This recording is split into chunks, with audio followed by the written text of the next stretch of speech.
Kind of early over here, so perfect. And welcome to another episode of YAHWEH, Tested by Fire.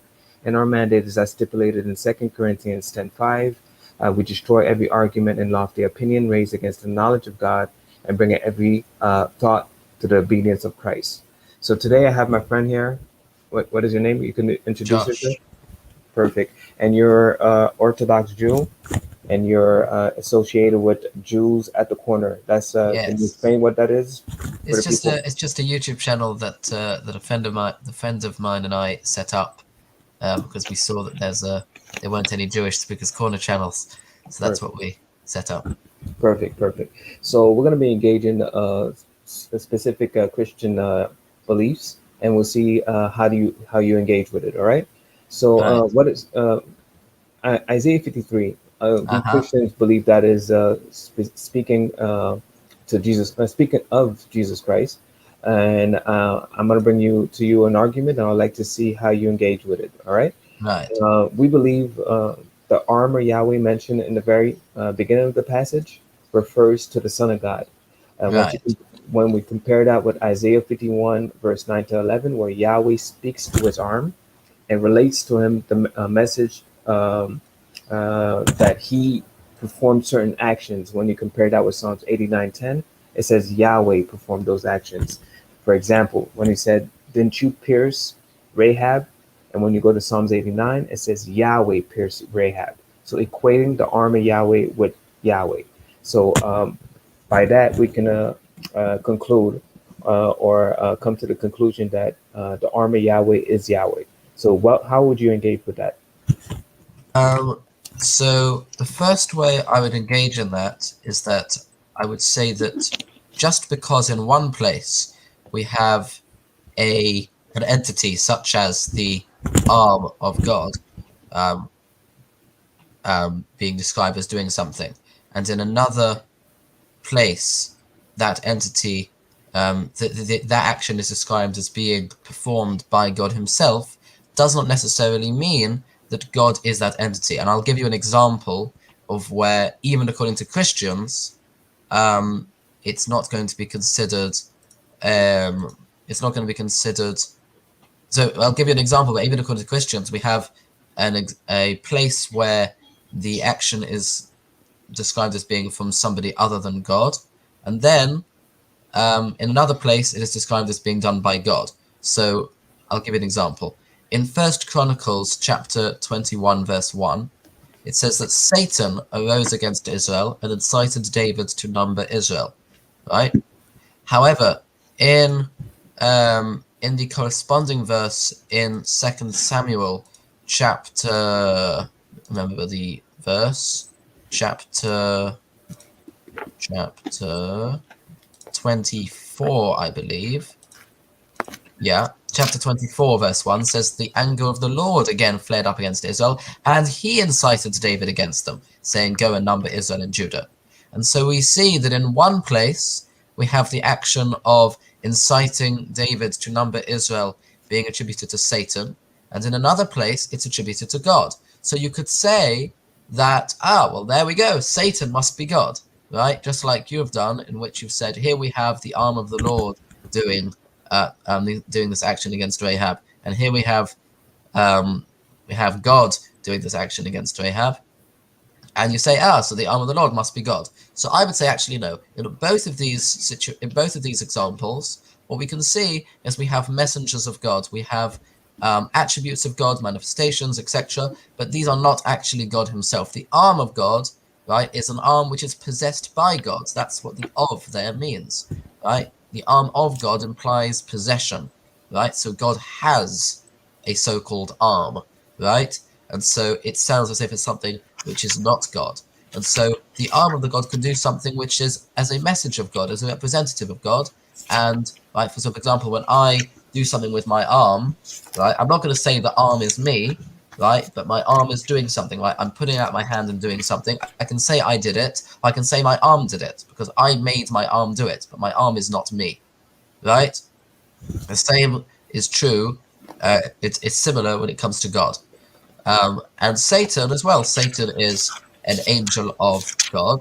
is a messenger of God and therefore can represent God. And so when we say Satan did something, right, he is acting on behalf of God. And so we can also say that God did it, right? Satan is a messenger, a vehicle of God's actions in the world, just like the arm of God is also. Perfect. Thank you very much for that response, and that was a nice one. We know in the book of Job it says that Satan came to tempt Job, and when you read the first chapter of Job, you see that God says He removes His protection from Job, and that's the only reason why Satan was able to touch him. And it says that, when you go to chapter 2, it says, well, chapter 1, it says,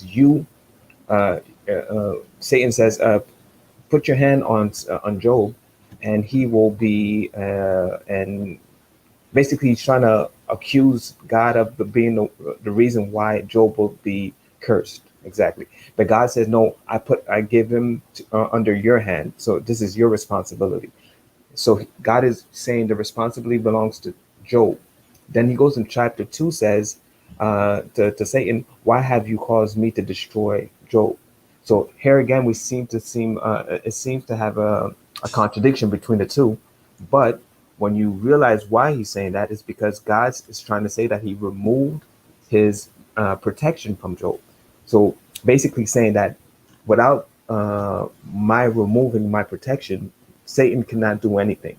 So that's how I understand it, saying that the only reason Satan is able to do what he was able to do to Job is because God removed the barrier of protection. So I would like to make a clear distinction between that, showing that God is the one who is sovereign over all things, and that Satan can do nothing unless God allows it, as opposed to God speaking to his arm and saying, are you not the one who cut Rahab? That's totally different here, because this is not a question of God saying that he's removing responsibility from himself, or saying that he is the means by which Satan is able to access or touch Job by removing his barrier. But instead, he's saying that the arm of Yahweh, and once you go through all scripture, like example, Psalms 98, or Psalms 98, it says that, or Isaiah 59:16, it says the arm of Yahweh is the support of Yahweh. So it's through the arm of Yahweh that he's able to perform his work of salvation. So how would you engage with that, seeing that the arm of Yahweh is the support of Yahweh, the means by which his salvation is fulfilled? Well, there's quite a few points you said there. So first of all, you brought up Job. Yeah. And you said that we see over there a slightly different role of Satan, in which Satan seems to, in fact, do something that is only able to do because God removes the protection, right?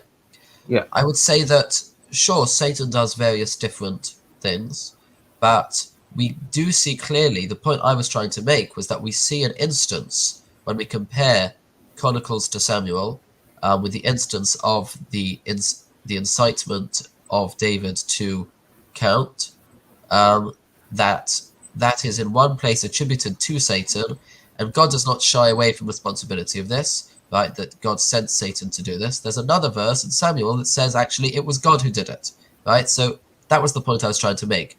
Now onto the arm of the Lord. So I did mention that arm of the Lord does suggest possession, right? Possession would seem to be outside of it, but leaving that to the side. So you brought up various verses with the arm of the Lord. I still don't. I'm going to need you to clarify for me. What exactly is it about these verses that makes you think that the arm of the Lord is in fact God Himself?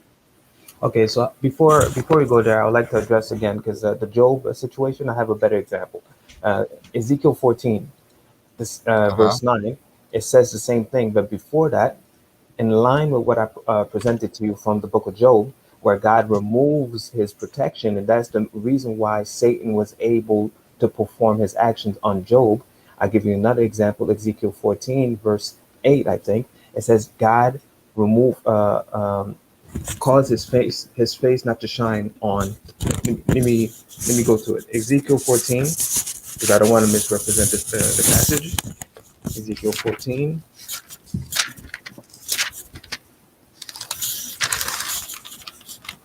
Ezekiel 14, verse 9. Okay, so verse 8 first, it says, I will set my face against the man. I will make him a sign and a proverb. So basically, I will set my face against the man. So the reason why the lion spirit was able to come is because God put his set his face against the man. And we know all throughout Scripture, for us to be blessed and to receive salvation and to receive the blessing of God, God has to shine his face upon you. So that is the protection. The projection of his light is his defense or his protection. So the reason why it says that Satan, or in one verse in the book of Kings, it says God did it, and in the book of Samuel, it says Satan did it, is to show you that God, God did not allow Satan to touch or to influence David, he would not be able to do it. Same thing with the book of Job. So that is totally different as opposed to Isaiah 51 verse 9 to 11, where Yahweh is speaking to his arm and saying that he committed these actions and qualifying the arm of Yahweh as Yahweh. And we believe that arm of Yahweh is the Son of God. And I brought you to Isaiah 59:16. That makes it clear that the arm of Yahweh is the support of Yahweh. So that's in itself suggests that this arm of Yahweh is somebody that has to be Yahweh, because Yahweh cannot need the support of any created being. So how would you engage with that in light of this? How I engaged your rebuttal or your refutation, suggesting that because God says he allowed Satan to deceive David, that somehow makes Satan Yahweh. So I'm saying the exact opposite, that God, that would actually show you that Satan is not God, right? That the fact that in one place it says Satan, the other one would say God, I was trying to say that according to your logic, Satan would be God. That's what I was trying to say, right? Now you're trying to defend yourself, right, and say, actually, no, that's not what would be. I can get around that. Satan is a different case because we have this example in Ezekiel and this example in Job, right? So to make Satan to be different. So I hear you could say that Satan. Sorry, there's a I don't know No what's problem. going on behind me. No problem. Go ahead. Sorry, I lost my train of thought. What was I saying? You- Right. It's, sure, you could say that Satan is different. I hear. I'm going to now address the arm of the Lord more generally, and it's not really going to go right into it, but there is stuff that I have to say about the arm of the Lord, right? And I think it's important when we have a discussion about the arm of the Lord to look at all of the various places where we see the arm of the Lord come up, right? To help us understand what this arm is. So there's different categories of things that the arm of the Lord is said to do. It has different roles in the Bible.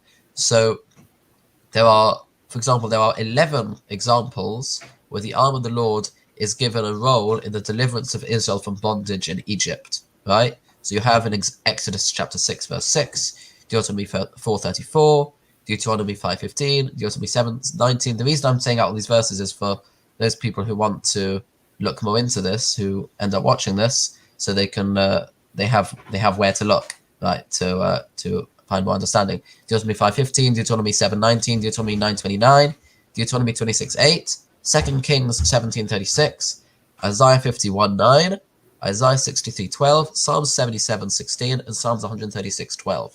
Right? So 11 different examples where we have the arm of the Lord giving us being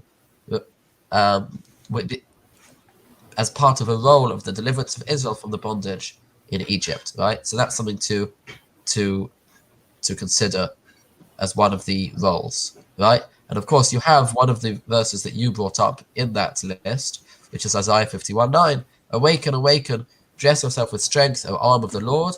Awaken, awaken, like days of old, generations of yore. Are you not the one that hewed Rahab and slew the sea monster? Right? Of course, Rahab, we know, is a metaphor for Egypt, right? as you'll know, right, in Isaiah 87 and Isaiah 89. So not Isaiah, sorry, Psalms 87:4 and Psalms 89:11, right?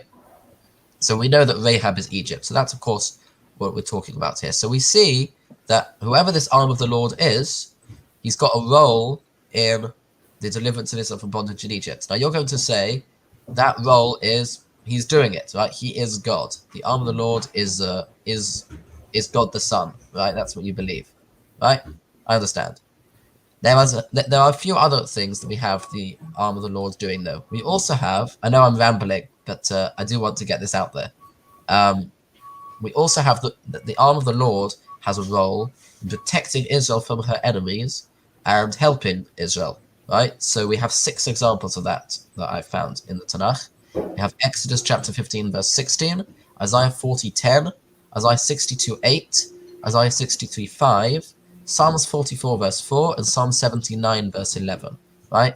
So we have various places where the arm of the Lord has a role in protecting Israel from her enemies and helping her. Then we have a third category.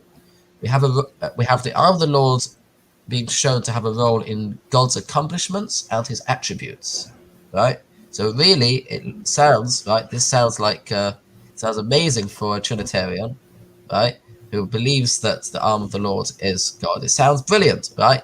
He's got a role in God's accomplishments and his attributes as well, right? In Deuteronomy 11:2, Jeremiah 27:5, Jeremiah 32:17, Psalm 71:18, Psalms 89:14, and as you mentioned before, Psalms 98:1, right? A song, sing to the Lord a new song, he performed wonders, his right hand and his holy arm have saved him, right? And it's interesting, I'd like to point out that you have the right hand and the holy arm who have... we're gonna get there to the right hand after. Yeah, right. Right, so that's a very interesting thing, right? And of course it relates to Psalms 110, which I'm sure is going to be brought up later. Exactly what I'm going to go next. And I have what to say about that. No problem. So here we have these 6 examples where we have a role in God's accomplishments and attributes. Okay, that's the arm of the Lord.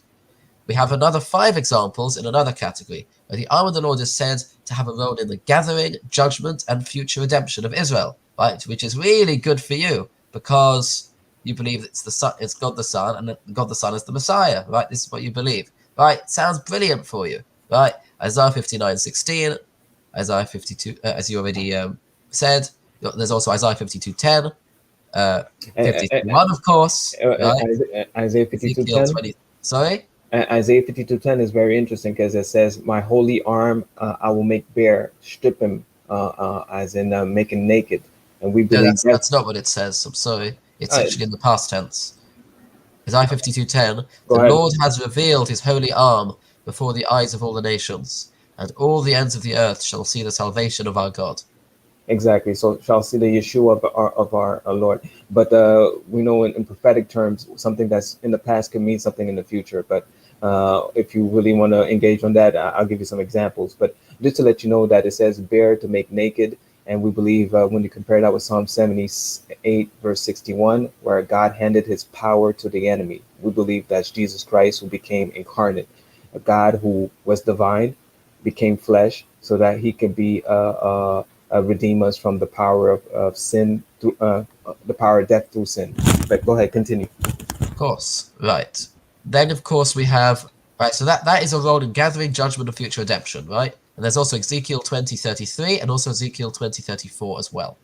Then we have another category, right? This is the 5th category I've mentioned, where the arm of the Lord is said to have a role in dealing with individual personalities. So we have, for example, there are 4 of these, and these are actually very, very, very interesting.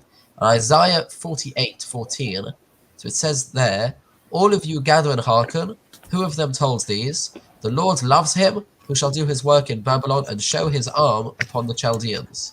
So here, right, this is talking about Cyrus. God's talking about King Cyrus, right? And he's the agent appointed to bring Israel back to the Holy Land. And yet he refers to it, and yet it seems to be that he is doing, that this person is doing his work in Babylon, right? But whose work is he doing? He's doing God's work in Babylon, right? And showing God's arm upon the Chaldeans, which is very interesting. Then there's another example, Jeremiah 21:5, where it's set where over here God is speaking to Zedekiah, right? And he says, I will wage war with you, and with an outstretched hand, and with a strong arm, and with anger, and with fury, and with great wrath. Right? You've got all these different things there, right? And right, maybe we can discuss those as well. Yeah. And then there's So a what is third the example. point? Okay, Sorry? go ahead. What There's exactly is Psalms the point? 89. Sorry? What exactly is the point you're trying to establish? Right now, I'm not exactly making a point. Right now, I'm just laying everything out on the table because Okay, perfect. Because when I'm I have a aware of it. discussion about something as broad as the arm of the Lord, I like to put out all the verses there so that everyone knows what they are. We know no what problem. we No know problem. the various things. So I'm summarizing the stuff. Okay, go ahead. Because I think it'll be very helpful in our discussion. I don't try to win discussions. I try to discuss and see what we can get to. Because I think the people that watch my channel are familiar with the arm of the Yahweh argument, or not argument, but the arm of the Yahweh understanding, because I establish it in my videos. So, Right. But yeah, if you want to give them a reminder, go ahead. You could do that reminder. Just hopefully there's a point to it, because I want to bring you back to Isaiah 53, which starts with the army Yahweh. Yeah. Okay. I'm getting there. Getting there. Okay, perfect. There's also Psalms 89:22, right, where God's speaking of King David and his future dynasty, right, which of course is very useful for you. And then you have Job 40 verse 9, where God is speaking to Job, right? Do you have an arm like God? Right? Very interesting, right? Do you have an arm like God? Right? Do you have an arm like God has an arm? Or do you thunder like him with your voice? Right? Is your voice like his voice? God's voice can thunder. Can your voice thunder? God has God has an arm. Is your arm like God's arm? So once again, this certainly sounds like, right, from that verse, it certainly sounds like the arm of God is a possession of God, right? It certainly sounds like that from that particular verse. Then we have another category, right? We have two examples. In total, we have 4 more examples to go through. We have the arm of the Lord has a role in helping to draw the nations to God. And we have 2 examples of those, and we have it in 1 Kings 8:42, and we also have it in 2 Chronicles 6:32. And finally, the last category, I think that's 7 categories now, is the arm of the Lord has a role in subduing, defeating, and subjugating God's enemies. We see that in Isaiah chapter 30, verse 30, and also in Psalms 89, verse 11, right? Which, of course, you quoted. You crushed Rahab like one slain, and the arm of your might you scattered your enemies. Right, which, of course, right, very interesting. Over there, we have the arm of God, and we have God, right?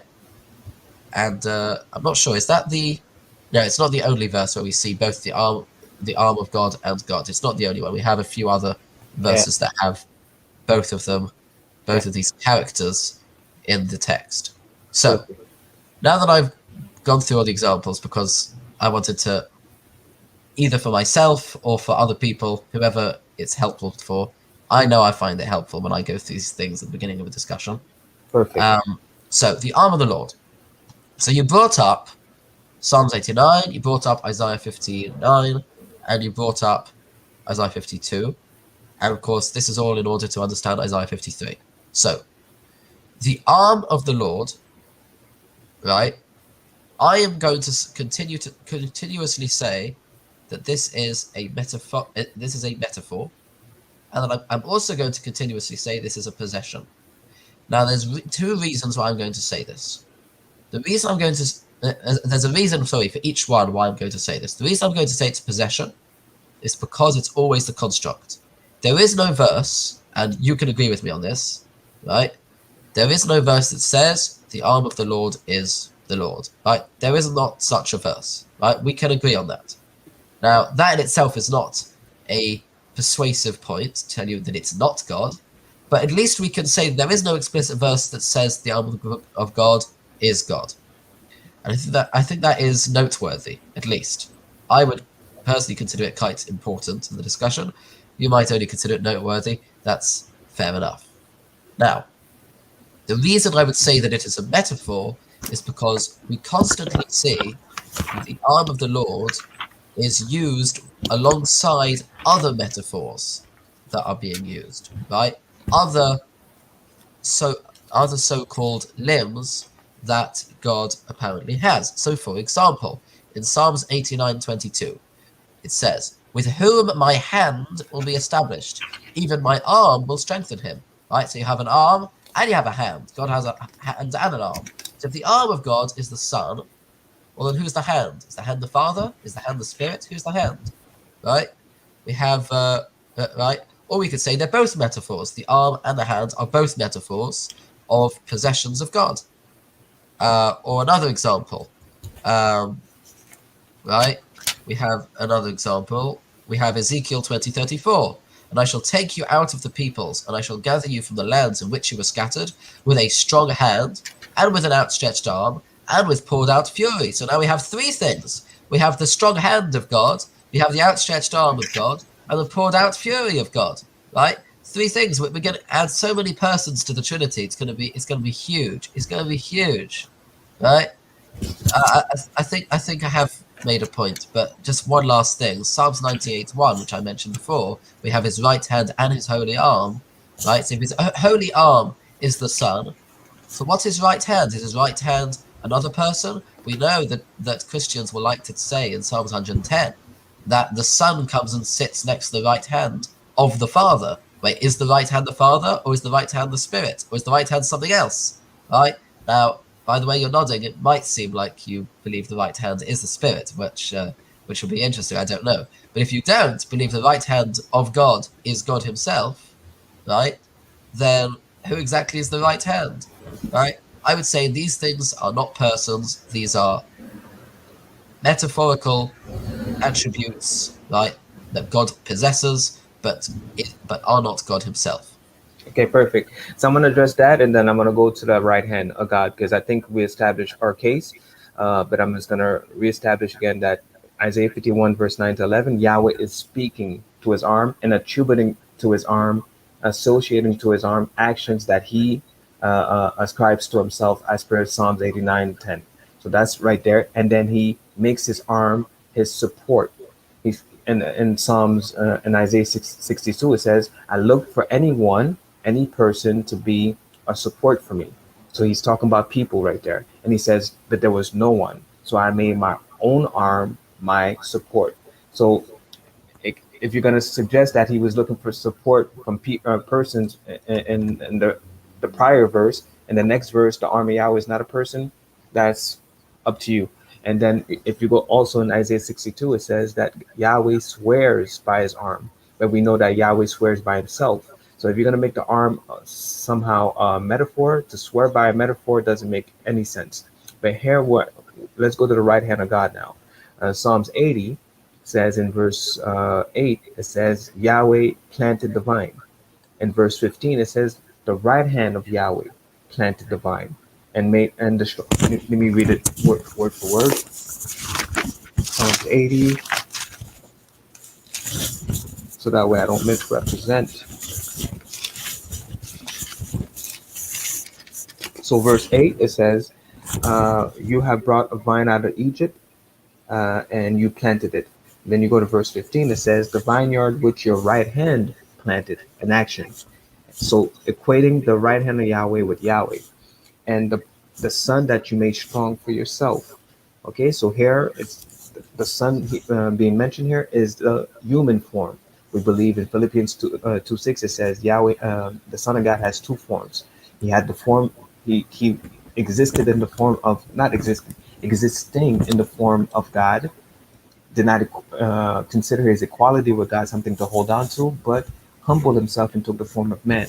So here we can see that being demonstrated or illustrated in Psalms 80:15, where it says, the right hand of God planted the vine, the Son of God, you may, no, the Son that you made strong for yourself. And if you go to verse 17, it stresses the issue even more by saying, let your hand, the hand of Yahweh, the Father, be on the man of your right hand. So all of a sudden now there's a man of the right hand, which is going to be explained in Psalms 110. We're going to get there in a second. So we see the two forms here. We see the right hand of God, who is Yahweh, once you compare Psalms 80, verse 8 with Psalms 80, verse 15. And it says, and then you see the human form by saying that let your hand be upon the man of your right hand, upon the Son of Man you made strong for yourself. And we could talk about the Son of Man, and as per the book of Daniel, what it means to be the Son of Man. Again, I believe it's divine.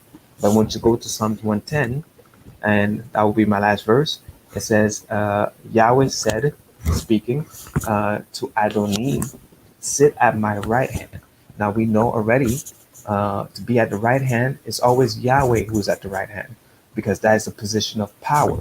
But here it says the man at the right hand of Yahweh is the power. And I already told you Psalm 78:61 says he handed his power to the enemy. I already brought you to Isaiah 59:16 saying Yahweh is the army. Yahweh is the support of Yahweh. So that is the position of power. And then you go to verse 5, it says it goes from Adonai at the right hand to Adonai at the right hand. And Adonai is specifically used of Yahweh the creator. So Adonai, the Lord mentioned in verse 1 becomes Adonai in verse 5. So making, I see a little smile on your face. I like to see your response to that. So verse 5, it goes from Adonai to Adonai. But anyways, if you stick to verse 1 already, being at the right hand of God is a position of power. And I believe that no created being could ever hold that position. That's the reason why Jesus said to the Pharisees, when you see the Son of Man at the right hand of power, all the Pharisees said he was blaspheming. Because to hold that position, the right hand, to be at the right hand of God is to be divine. So how would you engage with that?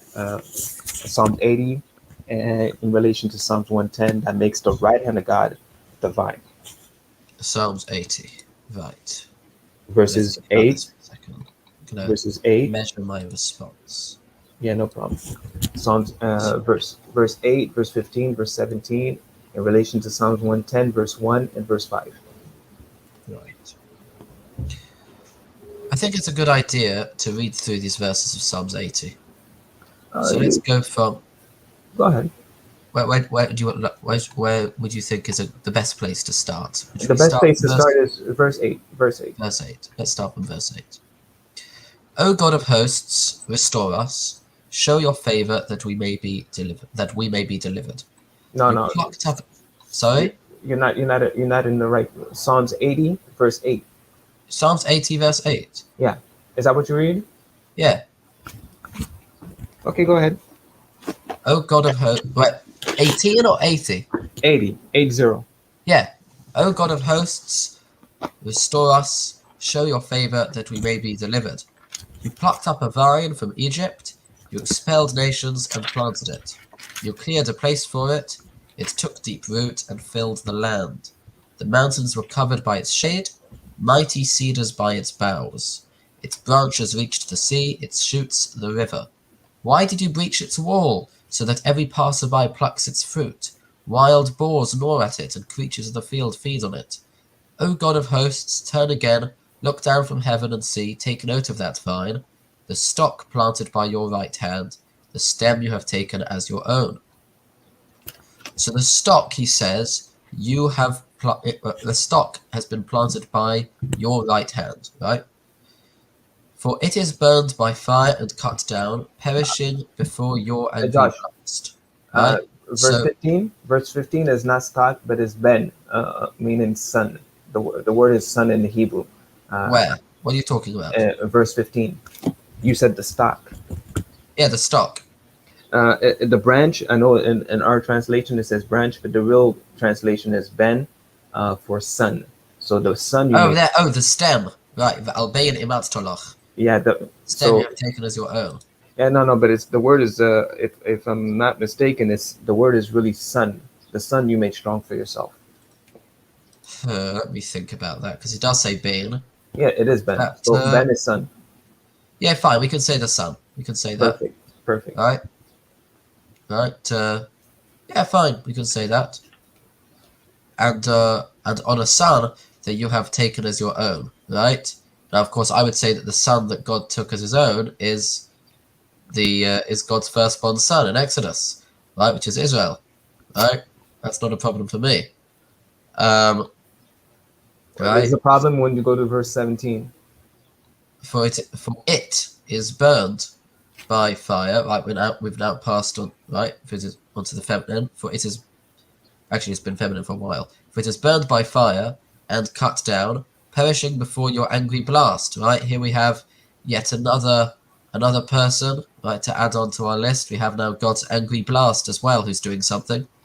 We could talk about Good. that later. Sorry. We could talk about that later on, but let's. I like to correct you on verse 15, where you say it's the firstborn son Israel. That doesn't match with verse 17, which says the man of your right hand. So That's not verse 17, that's verse 18. I've not got there yet. Verse okay, 18. Grant your help to the man at your right hand, the one you have taken as your own. the son of man, the son of man, the son of man that you made strong for yourself. Yes. So Ben that Odom, right, we've got this now. Ben Odom, son of man, simply means person. That's what it means. we'll leave that on the side for now because that's a whole different distinction and argument in itself. The beginning of the verse it says to the man you made strong for yourself, so it can't be Israel because it says to the man. So I saw you try to conflate verse 15 and trying to suggest that it's talking about Israel, but verse 17 refutes that because it says the man you made strong for yourself. So it's speaking about one person, not the nation of Israel. So what would you say? Because I don't know any example where Israel is considered as a man. I don't see that verse 16 has much to do with verse 18. I don't see that the stock that was planted or the son that you've taken as your own, right, Yeah. is the same thing as as the man who's at your right hand. Okay, Taken as your own. so let me read it for the people that's hearing. So verse 15, and the vineyard which your right hand has planted, the son you have made strong for yourself. Okay, and then we go to verse 17.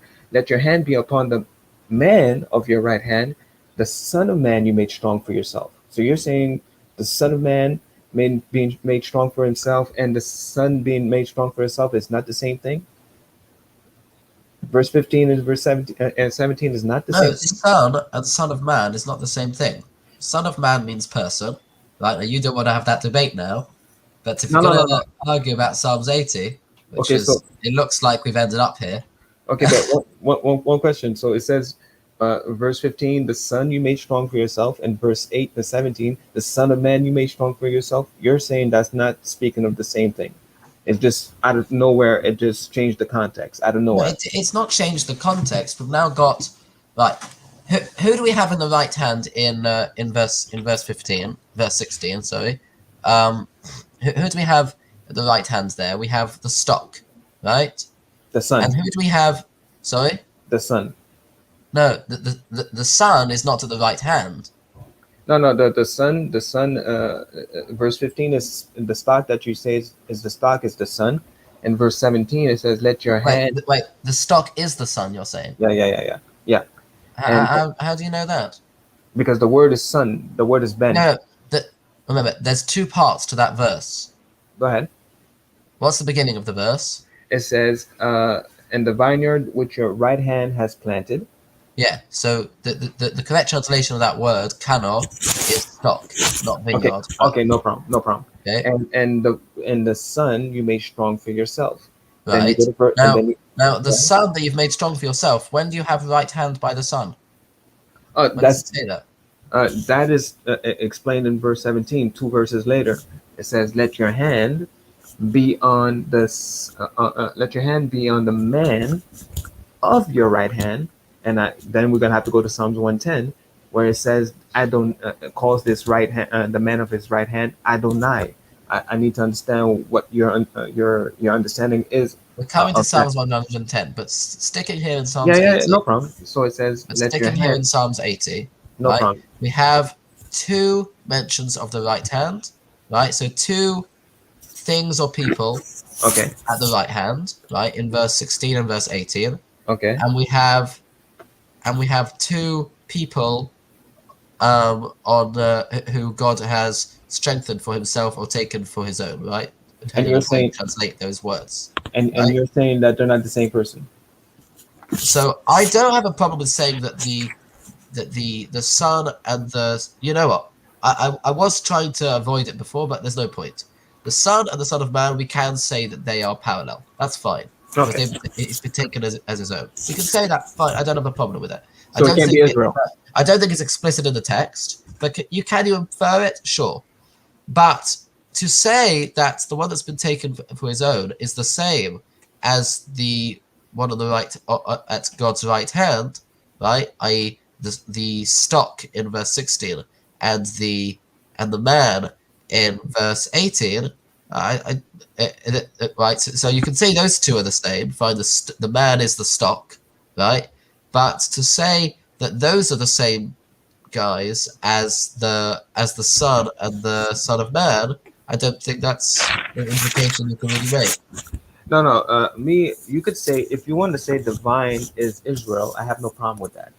But here is specifically speaking of one person. So the right hand which your vine has made, that your the vine that your right hand has planted. So you could say it's Israel, the whole nation, and then it goes to specifically to an exclusive claim or mention that the son that you made strong for yourself. So there's one person being mentioned in this case, and the reason why I say that is two verses later it says the Son of Man you made strong for yourself. So the son you made strong for yourself, you're saying it's Israel, but two verses later, the Son of Man, you're saying it's not Israel because it can't be Israel. So I'm saying that you're not being consistent with the pattern established in this very verse. I'm To be being honest, I don't actually have a problem with saying the Son of Man is Israel. It wouldn't be the only time where we have Israel as the Son of Man. Now, of course, you gotta give the me other an place that example. I'm going to go to and say that Israel is called Son of Man, you're going to also say it refers to God the Son, right? You're Okay, going to bet. right in Daniel chapter 7, right? You're Oh, going to say that too. So this is a consistent argument between us, right? And it's okay, going to but continue here's the over there problem. as well. Let's address the Daniel 7 then, and then go to Psalm 110. I'm gonna go from Daniel 7 to Psalm 110, and then we're gonna end it there, and perhaps we can continue a discussion again a different day. Um, All right then. so you're saying Daniel 7 is talking about Israel, the Son of Man. So the Yes. son. Oh, one question. So the Son of Man who's receiving worship in Daniel 7 verse 13, 14 is you're saying It's that's not exactly worship, no. but the Aramaic word and the usage of that word, the Aramaic word, is always about worship. So if you can give me an example No. give me an example where it's not. Can Give me you an example hold on? where the word of worship being used in Daniel 7 is not relating to worship because all the examples I've seen in the Aramaic is always about worship of God, whether a false God or the God of Israel. So can you give me an example where it doesn't relate to worship? Sure. Wait, hold on. When does it say they worship him? It says dominion, glory, and kingship were given to him. Yes, All peoples and nations of every language we'll serve him. must serve him. Give me an Right? example where.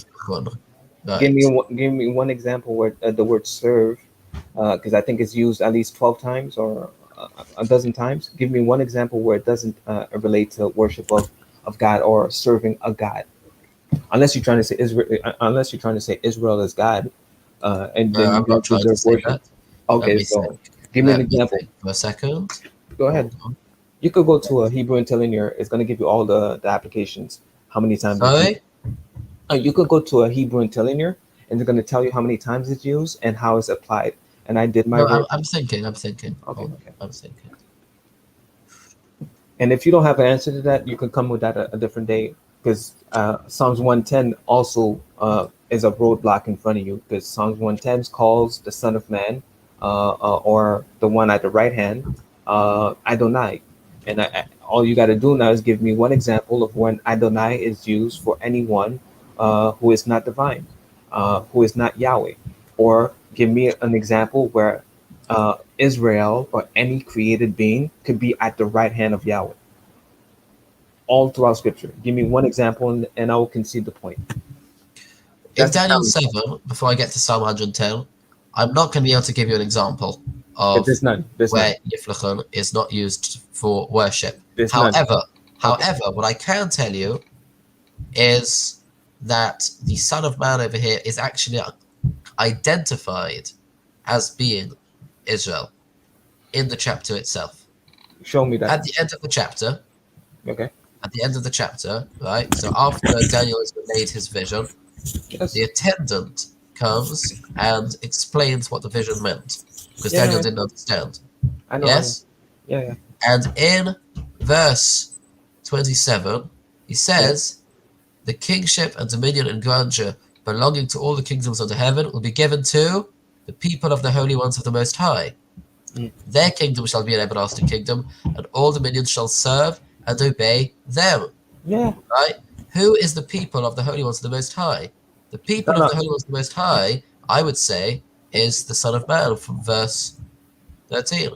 Because Son of what? this we know from the chapter is an explanation of Daniel's vision.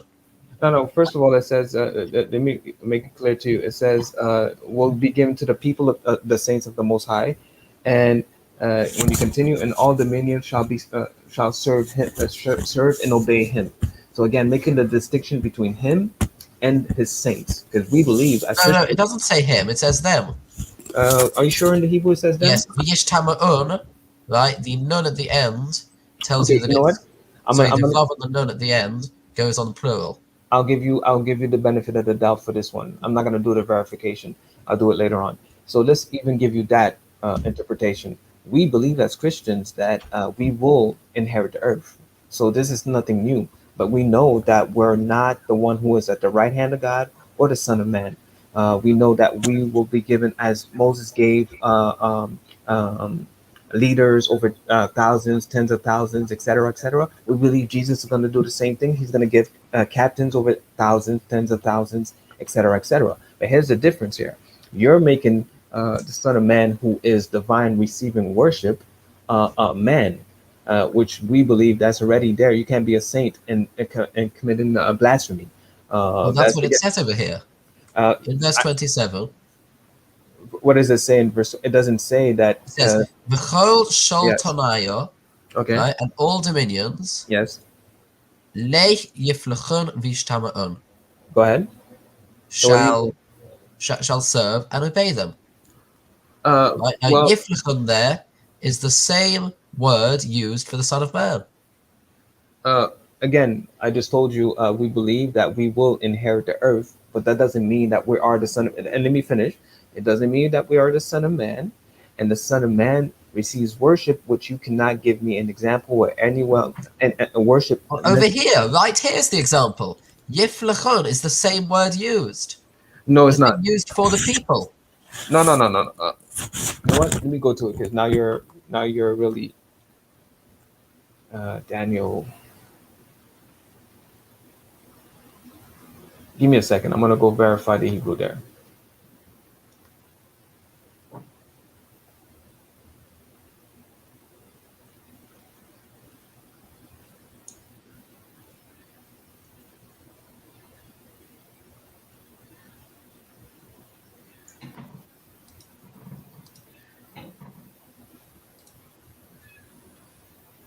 It's quite interesting that you would come with this suggesting that the Son of Man is. No, you see, I no the Hebrew intelligencer doesn't make it them shall serve him. So I don't know why you have them there, and I knew it doesn't make sense for the them because, like I said, I went through all the examples of the word serve in the Aramaic, and it uh, doesn't say what you're saying there. It doesn't say them; it says him. So it's singular. And again, if you're suggesting that the Son of Man, who is at the side of Yahweh on the same throne, and engage in Yahweh face to face is Israel, that is your prerogative. And here it doesn't say Israel; it says the saints, and we believe It the doesn't say saints, saints, it says Kadishe, the holy ones. the holy ones, what we call holy ones for us, saints, same thing. But again, the word serve never used in the Aramaic for anyone but God. So the Son of Man has to be God. That's first of all. So by that, that refutes your position of suggesting that Israel is the one being worshipped here, or Israel is verse 27 is about Israel. And again, the noun, the pronoun is him, not them. I just checked the Hebrew interlinear. I don't know why you have it as them. And when you go to Psalms 110, it makes it clear that the Son of Man is at the right hand of God. So can you give me an example in all the scripture of anyone who could be at the right hand of God, the one who can support him, the one who is the power of God? Are you suggesting Israel is the power of God? If that's the case, that's blasphemy at the highest degree. And when you go to verse 5 of Psalms 110, it says Adonai. Can you give me an example where Israel is ever called Adonai? Because Adonai is specific to Yahweh. So that's just to refute. I'm going 4 or 5 different ways to refute this claim of yours, and it's a wild claim. So I think you're gonna have to reconsider if that's really the position you want to hold, because I know as a Jew, Orthodox Jew, you want to proclaim that you keep the law. Blasphemy is against the law. So I'll give you the last word. What exactly? How would you engage Psalms 110, which states the person at the right hand of God is Adonai, or God Himself? Well, in the first verse of Psalm 110, we have God saying to Adoni, which is always a human person, not God. Adoni is always a human. All examples in the Tanakh. So, for example, I don't disagree. I don't disagree with that. So it's you okay. agree with that? Okay, fine. Yes, it's verse 5 where it says Adonai. Right. When we get to verse 5, then we have God's name. Now, you want to say that because in verse 1, God says to Adoni, sit at my right hand, and that then in verse 5, it says that God is at your right hand, that therefore Adoni, which is a human thing, is God. I don't think that is an assumption that is justified. Why is That's that? how I would say it. Well, let me engage a little on that, because again, you have to explain why Adoni is at the right hand of God. By that, by that alone, we have to define this person as God. Because how can you be at the right hand of God? Because it's only God, Yahweh, who is at the right hand of His saints. Because He is the power, the means by No, which but the they. right hand does not necessarily mean power. It can mean an important position. Give me an example, all in Scripture, where anybody could be at the right hand of God except for this person. You can't find none. So don't even try. So so already there you have to explain that. Second of all, it says the Adoni at the right hand, and verse 5 it says Adonai at the right hand, and it's Yahweh who is speaking. So when it says in verse 5, give me a second here, and Yahweh said to Adoni. So Yahweh is the one speaking, right? And then verse 5 it says Yahweh at my right hand. So again, Yahweh is the one speaking, saying Adonai at my right hand. So it's very clear. No, that says at your right hand, actually. Oh yeah, at your right hand. Yeah, you're right about that. Yahweh at. So it's David saying Yahweh at your right hand. So it still supports my position. So, and we know in verse 1 it's Adoni who is at the right hand. Now it's Adonai. So for No, two but it's a reasons. different right hand. It's a different right hand. God is at your right hand, Okay. Okay. i.e., through the person who we've been speaking to the whole time, Okay. my master, Adoni, right? God is at your right hand. So now you're saying that he inversed the roles, like all of a sudden the person who was at the right hand is no longer at the right hand.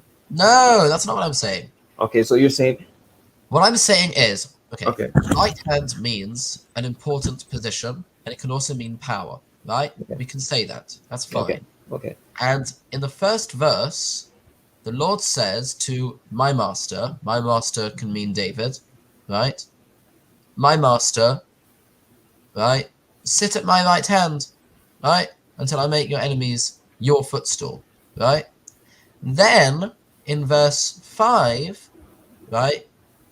Right, so God continues, right? So the Lord should be at your right hand, right? So it should be at David's right hand. Okay. Shall strike through kings on the day of his wrath. I don't really see a problem with that. Okay. This is gonna be my final response, and we'll leave, and I'll give you the final word. Again, you have to give me an example. Verse 1, of anyone except this person who is at the right hand of Yahweh. Give me one I have to example give me an example, and you already admitted that you can't.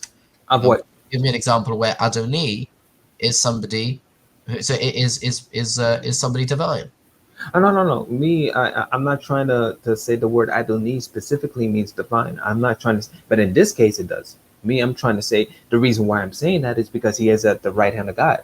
So you have to give me an example of anybody who's called Adonai or anybody, I don't care, an angel or this, that, and the third, who is at the right hand of Yahweh. Because me, I know it's always Yahweh at the right hand of people. Because he is the power. He is the one interceding. He is the one uh, representing us. So here it Wait, hold on, says, wait. So wait, hold on. go Let me ahead, just get this straight. You're go, saying go ahead. that everywhere else we find that God is at his own right hand. That's what No, you're no, saying. no, no. What I'm saying, every other place you see the saints, Yahweh is at their right hand, interceding for them, representing them, being their power. Example, you gave me Cyrus, Isaiah Right. 48. Yahweh is at his right hand. Cyrus is not at the right hand of Yahweh.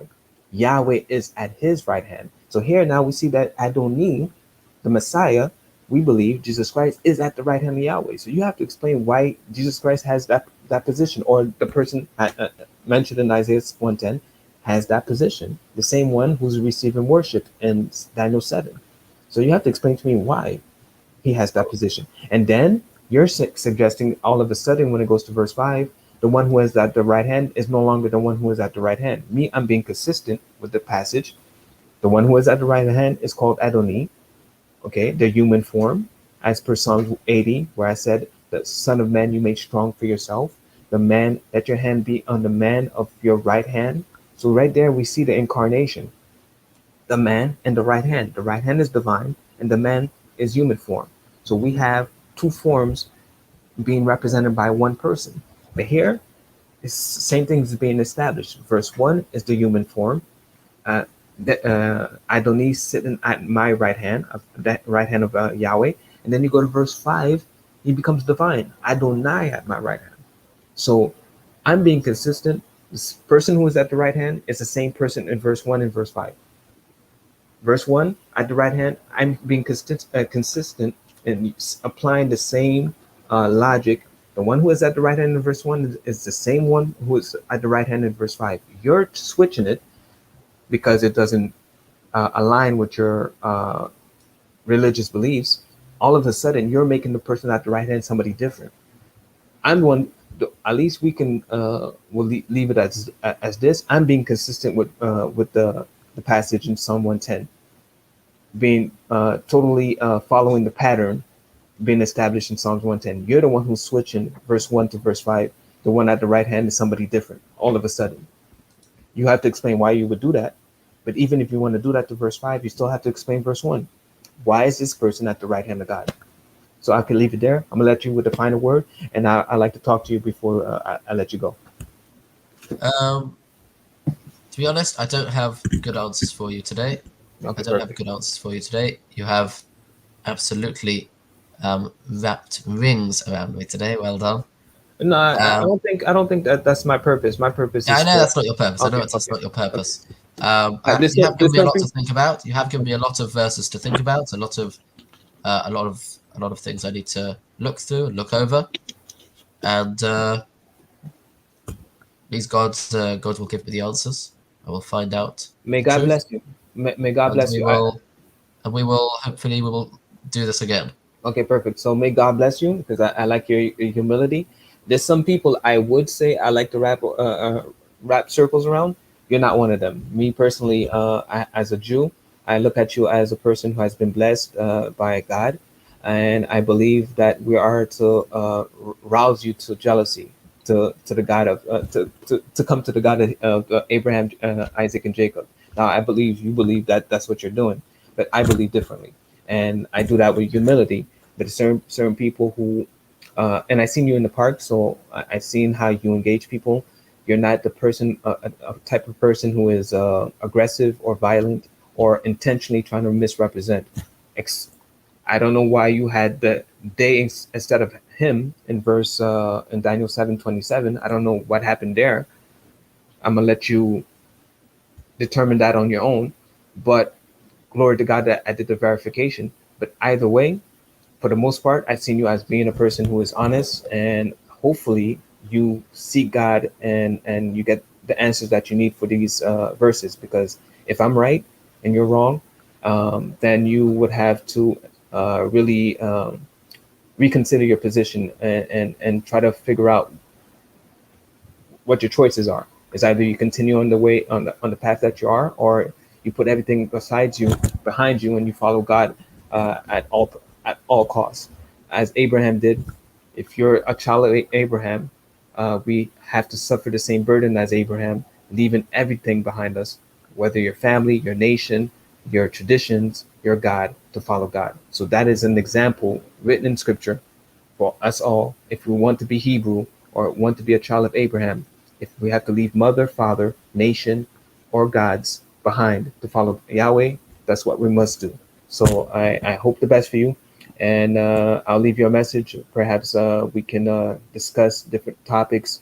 I wanted to talk about the law and I wanted to talk about Israel with you. So I'll leave you a message and hopefully be able to re-engage these very important topics. All right then. Hopefully we will do this again. Thank you very much. Huh? Yeah. Thank you. Have a Thank good you. day.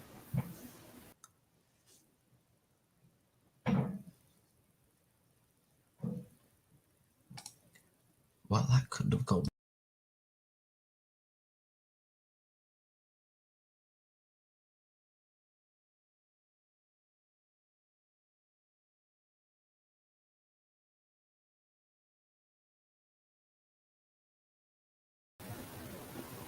So thank you for very much for those who were watching, and I appreciate your attention. This was a good dialogue between me and this Jew, this Orthodox Jew. Like I said, my purpose is to destroy every argument and every lofty opinion raised against the knowledge of God, and bringing every thought up to the obedience of Christ. I think I succeeded in my mandate, and hopefully God blesses this person, because he seems like he is really he has to really reconsider his beliefs, and he has to really look for these answers to the questions I had provided to him today, because if you're going to be an honest person, you have to be able to respond to these questions. So I think I was able to rouse or to agitate him to seek Yahweh more intensely or more fervently, and to get a response to these questions and what I presented to him today. So I give glory to Jesus Christ for this opportunity, and may all those who heard this dialogue, may they be blessed, and that way they will be able to be firmly rooted in the Word of God, in the truth, and that way they will not be shaken by any doctrine or anything that comes their way, whether doubt, lies, or any devices of the enemy. So thank you very much, and may Jesus bless you all. Bye.